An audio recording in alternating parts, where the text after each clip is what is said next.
Michelin Primacy 5 Michelin Primacy 5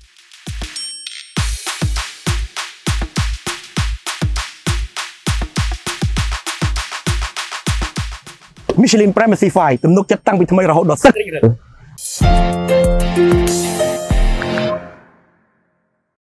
សួស្តីបងប្អូនទាំងអស់គ្នាថ្ងៃនេះខ្ញុំនឹងមកបង្ហាញអំពីចំណុចពិសេសនៃសម្បកកង់ Michelin កាឡាថ្មីគឺកាឡា Primacy 5ដែលជាកាឡាកង់មួយដែលស័ក្តិសមបំផុតសម្រាប់រថយន្ត Sedan SUV ហើយក៏អាចប្រើប្រាស់ជាមួយនឹងសម្បកកង់រថយន្តអគ្គិសនីបានផងដែរ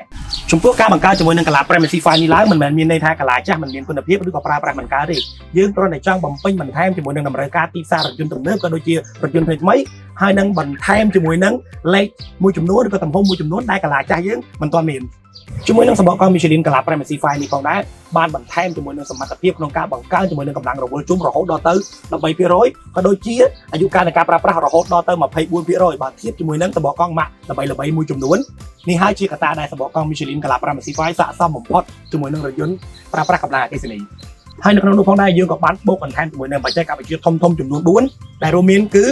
បច្ចេកវិទ្យា Silent Rip ចំនួនទី3ដែលធ្វើឲ្យសម្បកកង់មួយនេះកាន់តែមានភាពស្ងាត់ជាងសម្បកកង់ផ្សេងៗដទៃទាំងអស់ទី2គឺបច្ចេកវិទ្យា Michelin Ever Grip ដែលក្នុងនោះយើងបានបន្ថែមជាមួយនឹងសមត្ថភាព Elastomic ចំនួនថ្មីដែលធ្វើឲ្យសម្បកកង់របស់យើងមានសមត្ថភាពចាប់ប្រាំងនៅលើផ្លូវសើមប្រសើរជាងសម្បកកង់ម៉ាក់ផ្សេងៗរហូតដល់ទៅ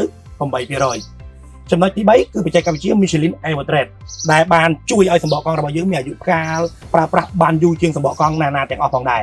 ហើយចំណុចទី4ចំណុចចុងក្រោយគឺបច្ចេកវិទ្យា Max Touch ដែលធ្វើឲ្យសម្បកកង់របស់យើងមានផ្ទៃប៉ះកាន់តែធំជាងមុនទៅនឹងផ្លូវដែលជួយបានរក្សានឹងលំនឹងចង្កូតក៏ដូចជាលំនឹងរថយន្តរបស់យើងផងដែរសរុបមកវិញកត្តាទាំងអស់ដែលខ្ញុំបានរៀបរាប់ខាងលើមិញនេះហើយដែលធ្វើឲ្យសម្បកកង់ Michelin កាឡា Primacy 5ស័ក្តិសមបំផុតជាមួយនឹងរថយន្ត Sedan រថយន្ត SUV ជាពិសេសក៏ដូចជារថយន្តដែលប្រើប្រាស់ជាមួយនឹងថាមពលអគ្គិសនីផងដែរ